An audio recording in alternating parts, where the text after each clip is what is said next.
Mega Man is one of my favorite franchises, but there's one of them that particularly sticks out amongst them all, and that is Mega Man Battle Network. Okay, well I guess technically there's two of them because there is Star Force as well, but we're going to talk about the better of the two. You see, typically Mega Man games, they're just your side-scrolling action games, and then you have something like ZX and Zero, which are a little bit more Metroidvania-ish, which I really do enjoy, and they really need to finish Mega Man ZX because the story is completely unfinished and we don't even know what happens. There's got to be a third one for sure to finish up, and I guess you can say the same thing for X. But anyways, going back to Mega Man Battle Network, it's definitely one of my favorite franchises, or my favorite series within the Mega Man franchise, and it's completely different. It's a role-playing game, and what I mean by role-playing game is that it's really full-on role-playing. You actually have Mega Man and you actually soup him up like you would any other role-playing game, any other RPG. It's not an action game with RPG elements, no. You go through the cyberspace, you have random encounters, there's a bunch of stuff that goes on in there. There's a full-blown story and an in-depth story at that, and there's a lot of customizations that you do to Mega Man, and that gives it those role-playing elements. So I'm going to do a quick dive and talk about Mega Man Battle Network Legacy Collection and why you should be excited. So if you're new to the franchise, you might be asking yourself, what is Mega Man Battle Network? And honestly, I don't know. No, I'm just kidding. No, Mega Man Battle Network is something just totally different, right? It takes place in its own universe, so you are in a world where basically everything is smart. You have smart playgrounds, smart ovens, smart microwaves, etc., right? Similar to what we have today, just a little bit amplified because everybody has something that's called a net navi, which is basically kind of like an AI that you have, or an AI partner, I guess, that you have, and you can kind of use that to control things. So like if you have issues, say with like your washer, you can kind of put your net navi inside your washer. They can diagnose it and see if there's viruses or anything like that. But the way they do the net navi world, it's a little bit different. I think they call it, the official name's like cyberspace, I believe is what they called. I don't remember, I'll have to double check that. But basically you jack in your net navi into there, and if your washer's acting up, it more than likely has a virus, so you can put them in there and they can fight the viruses and so forth. There's also a competitive element to it where, you know, you have net navi battles where they kind of go against each other and they battle using their each of their net navi. In this world, Mega Man is a net navi, and he's one of the best net navis because he can, you know, kind of like the games, take other people's powers and kind of make them his own. So he has all those same features and then some. You know, I'm not gonna get into the other features because, you know, other games have their own features, and I'd like you to see that on your own. But you can kind of do all those things there, which is pretty cool, and I think that's one of the unique aspects of it. At the time, you got to think about it. This came out in the early 2000s. A lot of people weren't even thinking about smart houses, and when you really look at it and you look at the way the Mega Man Battle Network plays out, it's kind of our reality right now, right? I'm not gonna say our future, but it's our reality right now. The only thing we don't have yet are net navis, right? But we have smart, you know, stoves, we have smart microwaves, we have smart speakers, we have smart everything basically, and that's kind of like the world it takes place in. So it's kind of cool that it's coming back right now, where we're in this growing phase of getting all this done, and even AI is becoming a thing. You know, you have things like ChatGPT, Bing AI, which is basically just ChatGPT, right? You have Google Bard, you have all those things coming out. So it's kind of neat to kind of see that, and honestly I really do hope that somebody makes a net navi. But there are some downsides to doing that, right? In this world you have evil net navis, or rather bad people who make their net navis do evil things. So in the first game, for example, there's random fires going out everywhere, and that's because somebody has Flame Man, which is a net navi, right? Similar to what he was in Mega Man, I believe he was in Mega Man 1, the very first game. So he's going around and just causing fires. And how's he doing that? Well, guess what? He's inside your oven. He's making sure the heat goes up and goes out of control. So he's doing things like that. But yeah, the take on this world is very unique, and it's very, I guess you can say, realistic, especially when you compare it to the other Mega Man games. And I think that's a huge plus for the game, and one of its biggest charms, I would say, right now. So I know there's probably a lot of Mega Man fans out there that are probably going to dismiss Mega Man Battle Network because it's an RPG. But hear me out, it's actually a really good RPG. If you like any type of RPG, such as Final Fantasy or Dragon Quest or even Pokemon, I think you're really going to love this game.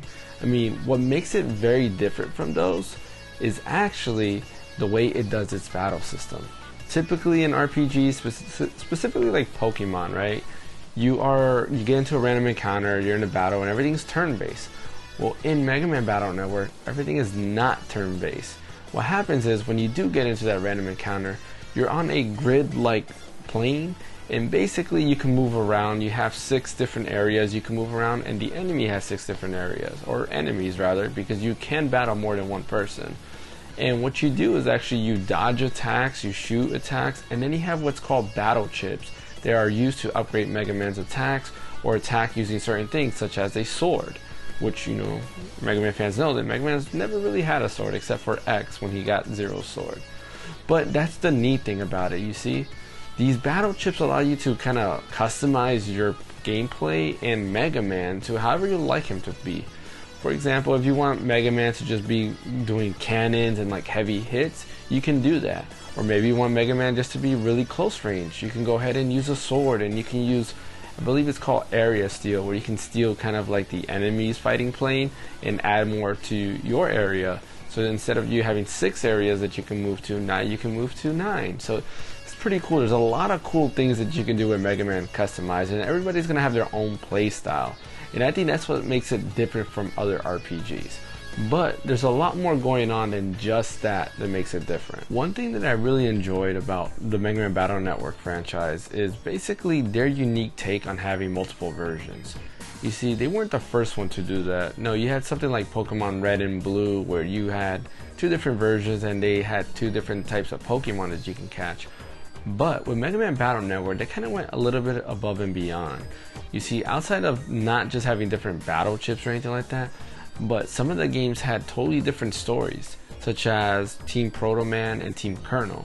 You see, the stories were completely different. You had different setups, different teams to play as, and different net Navis to play with, which was pretty cool. Because I mean, honestly, when you think about that, most of the games that have multiple versions are really just the same thing, just, you know, minor differences. Now here they were full-blown different games, which was awesome. They did come out with one that had both games in it, which was pretty cool. But like honestly, like in my opinion, I think those were my favorite Mega Man games, and I think I'm kind of biased because I do own that also on DS, and I did love that version of the game. But yeah, Team Proto Man and Team Colonel were very unique, and I did love how they kind of took the 2 different versions elements and they just kind of amplified that times 10. Another neat feature it's going to have is competitive battling. You see, when it comes to RPGs, there's really not a lot of competitive battling going on except for Pokemon. But Mega Man Battle Network did have their own type of competitive battling, and I think it was pretty awesome. Of course, back then you had to link up 2 Game Boy Advances with a link cable, but now you can do all this online, and I think I'm happy. I'm pretty sure everybody's happy that they brought this to the online space. I mean, honestly, especially when you're in a game that, you know, online is everywhere, you know, why not bring it online? That would have been really dumb if they didn't put it online. But anyways, I think it's going to be pretty awesome, and I think a lot of people are going to get into it. Honestly, this could be a huge esport thing when you think about it. The neat thing about this is because you each have your own Mega Man, you can customize it to however you want, and everybody's going to have so many different play styles because of the different battle chips you can equip to Mega Man. So I'm very excited to see how this plays out. I know I definitely will be giving it a test ride, and who knows, maybe I might stream it. But one thing I do like about this Battle Network collection is, let's say you're not good with RPGs, maybe you're just not good with like more of the action elements where they're really timely, right? You have to be able to dodge the enemy attacks and stuff like that. They do have kind of like an easy mode, but it's not really an easy mode. You can equip a battle chip that will basically allow you to go ahead, and I believe they're called patch cards. It'll allow you to go ahead and just set your Mega Buster to do 100 damage.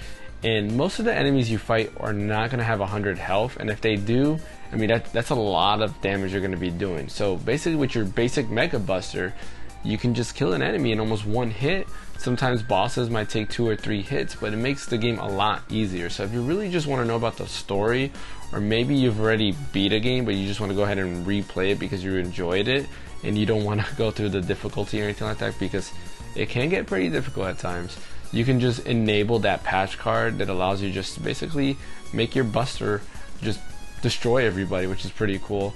I mean, it's a neat feature, and I'm liking this take on a lot of RPGs. They're, rather than making an easy mode, they're just designing the game how they want it to be, and they're like, look, if you need it to be easier, here's this thing that you can equip to your character and make things easier. Final Fantasy 16, I believe, is the only other one that I can think of that has something very similar that they're doing to make the game a lot easier. But that is a neat feature to have, and honestly, I might use it, especially in like Team Proto Man and Team Colonel, because there are parts that were very difficult that can come in handy. So we'll see how that goes. But the cool thing about that too is that they have it disabled for the competitive battling aspect. So like, you can't use those in competitive battling because, you know, that's cheating, right? Who would want to cheat? I guess one of the final things I want to mention is there was an anime tie-in to the game. I highly recommend watching it. It was really fun. I used to watch it when I was a kid, and I'm still watching it again. I really enjoyed it. It kind of gives you the overall like kind of feel of what this world's about. So like, if you're excited to play the game, definitely go ahead and watch it. Capcom released it all on YouTube. They have 2 different playlists. You have the regular Mega Man, I believe they're called NT Warrior, and then there's the NT Warrior Access, I believe it is, which is like the 2nd season. I highly recommend watching it. They do follow some of the games like storyline. It's not like one-to-one, but for the most part they're very similar, so you can kind of get what you're going to expect out of the game through there. But yeah, highly recommend watching them. Very fun. If you have kids, have your kids watch them. It's actually very cool. Mega Man Battle Network comes out basically on everything but Xbox, unfortunately, on April 14th.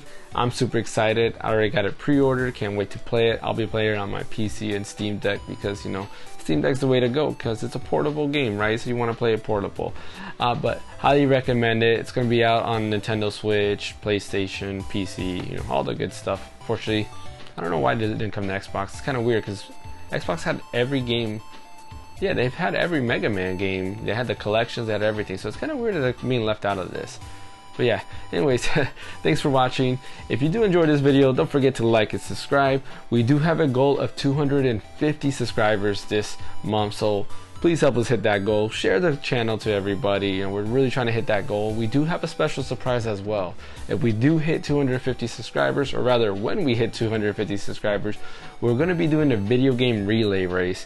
I'll release a separate video probably detailing that race later on as we get closer to that goal, but it's going to be a lot of fun. It's basically a retro relay race, I'll call it, so definitely be excited and please stay tuned. Don't forget to watch our live streams Wednesday through Friday and our podcast every Sunday. My name is James from The Random Encounter, and I will see you next time.